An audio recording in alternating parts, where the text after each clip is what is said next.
This is an ATARI 2600, an original Woody 6-switch ATARI 2600.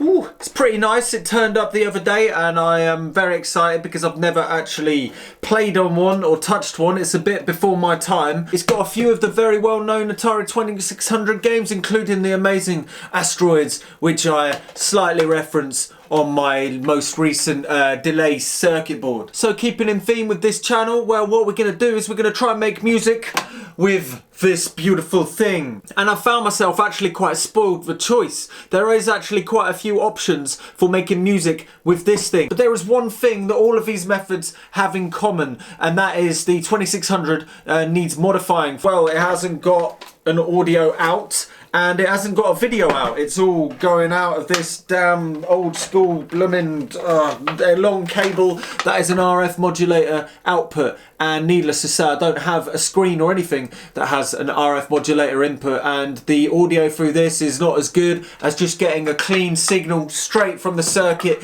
before all of this circuit malarkey happens. So before we go any further, we may as well take this apart, modify it, and then put it back together and try and make some music.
Lovely jubbly.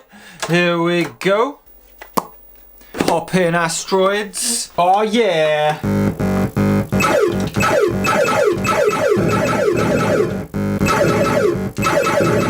Well, I guess if you insist, let's quickly try Space Invaders.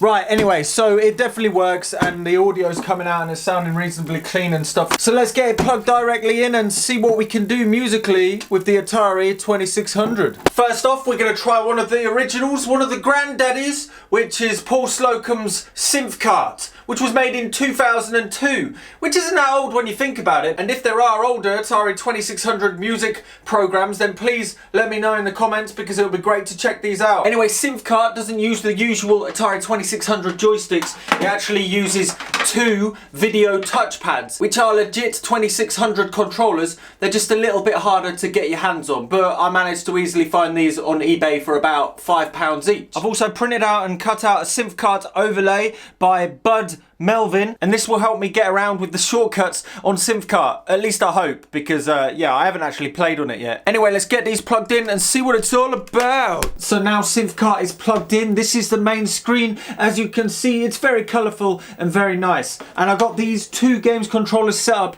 with their designated overlay, and as you can see, I've only just used rubbish, you know, standard paper, and it's already getting creased and crumpled already, but it's enough to give it a go. Left side controller, which is this one, is set to lead, and I've currently got it on an arpeggiator.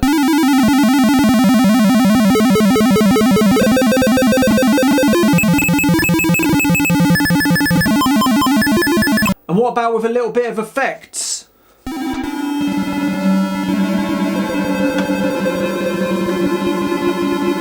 the right side is set to beatbox, and there's actually 32 different patterns of like drums and stuff, and you can set the tempo in the actual settings page, but let's play through a few.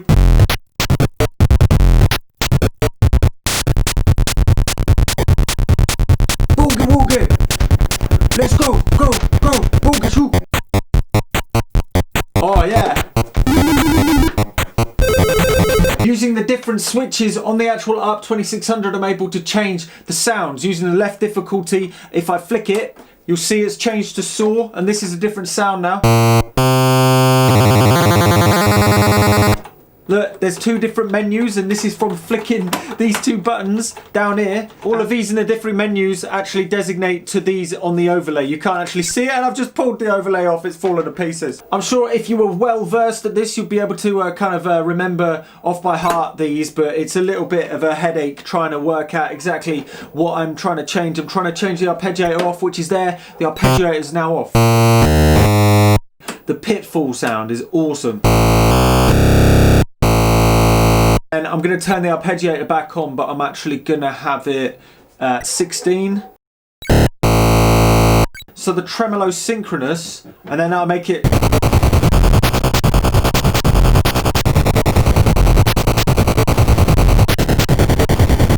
I keep on dropping, these keep on falling off, but it doesn't matter, you get the idea.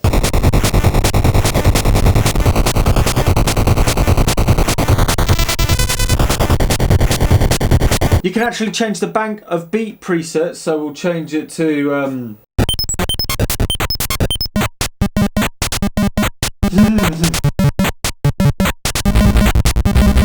This side doesn't actually always have to be a beatbox. You can actually, if you adjust these, there are actually settings where they're both like different noises. Lead and square. Oh, the ambience. So I'll change the scale to minor.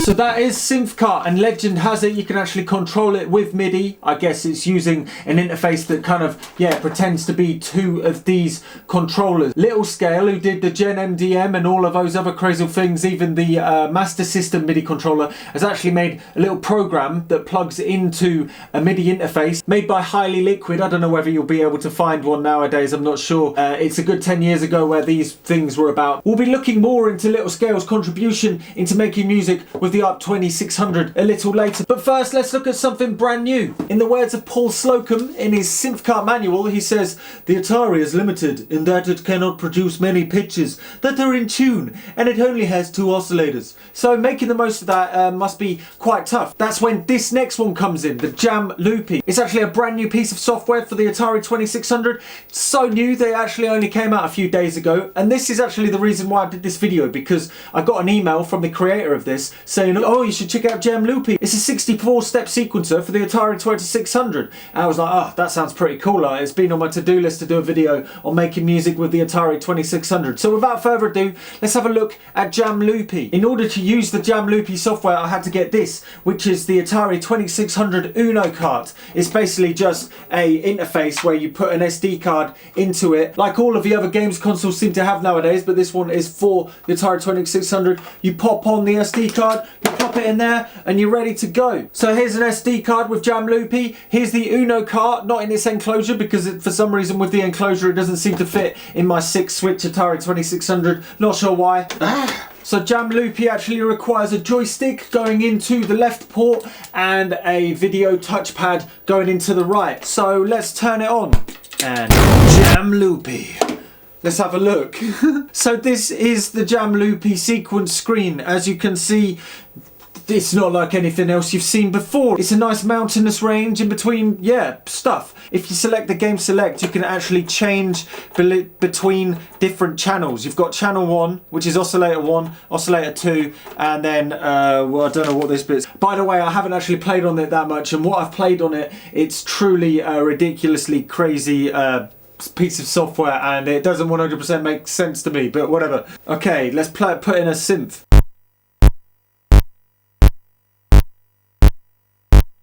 Go over to channel 2.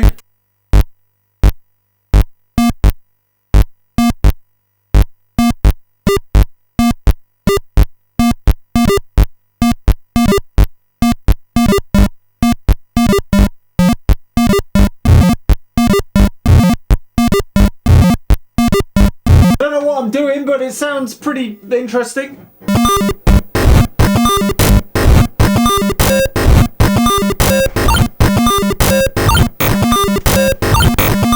If I make the joystick go that way, it kind of randomizes it in a very strange way.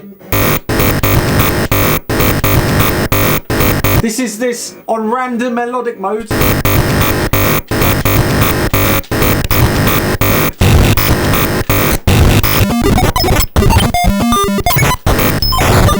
You can change the tempo as well, by the way, by flicking this a few times.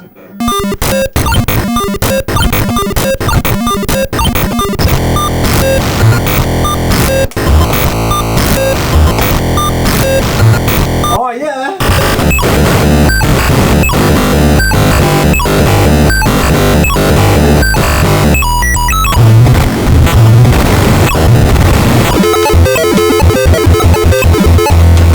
I have no idea what is going on, but I sort of like it. You can actually sort of program a 64-step kind of sequence. Right, so burn.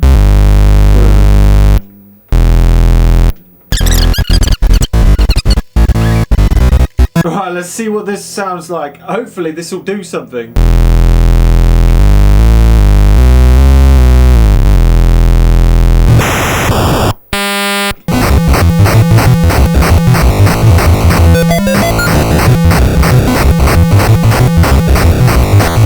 It's really hard to not go crazy town. Like, you go simple and then it's just like, it just gets just ridiculous, like, as you can see.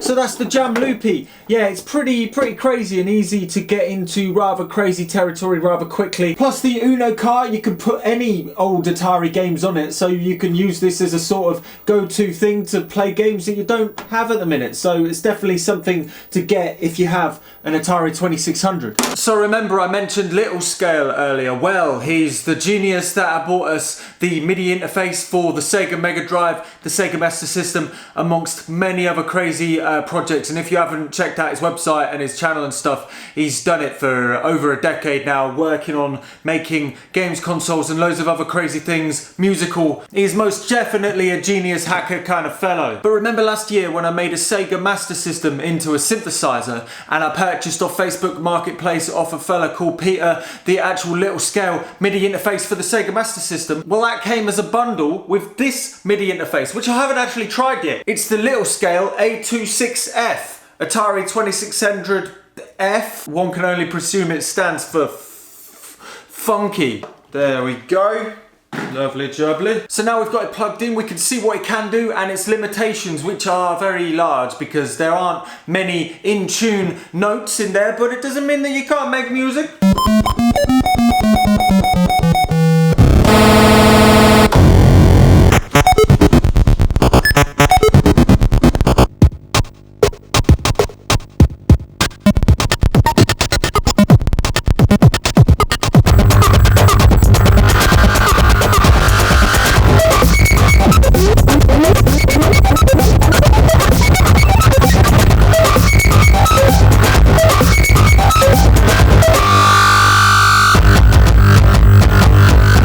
So yeah, I skipped a few steps. Basically, I've spent the last few hours trying to make some sort of cohesive kind of musical piece using the Atari 2600 and Cubase 1.0 on my beloved and slightly broken Macintosh Classic.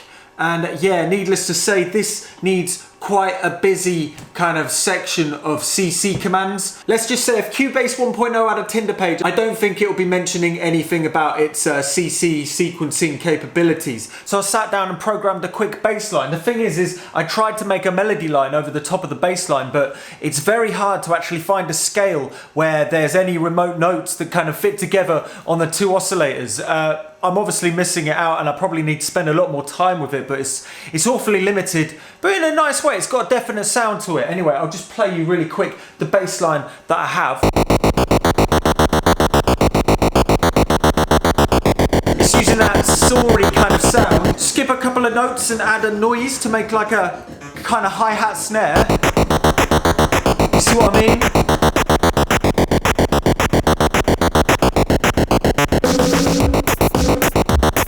also make a glitchy effect on top with the second oscillator on the Atari.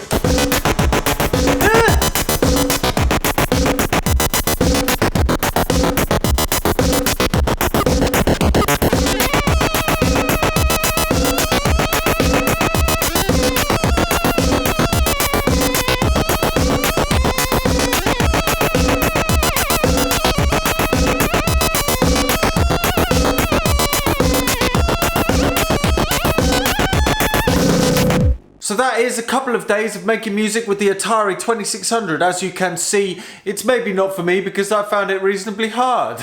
People have already sent in some amazing links of people who have made really good music on the Atari 2600, and that is all below. In order for me to make some remotely alright music on it, I think I need to spend a heck of a lot of time on either one of the free programs. But this video has given me an excuse to initially delve into the Atari 2600. I've included a sample pack that you can download and mess around with and stuff over on my Patreon of stuff that I've recorded over the duration of making this video with the Atari 2600. Needless to say, it helps support projects and getting Atari 2600s to make videos and stuff like that. Anyway, that's the end of this one. I've been Look Mum No Computer, and if you like what you see, please subscribe because there'll be plenty more videos like this one coming in the future. And yeah, as always, don't be scared to try it.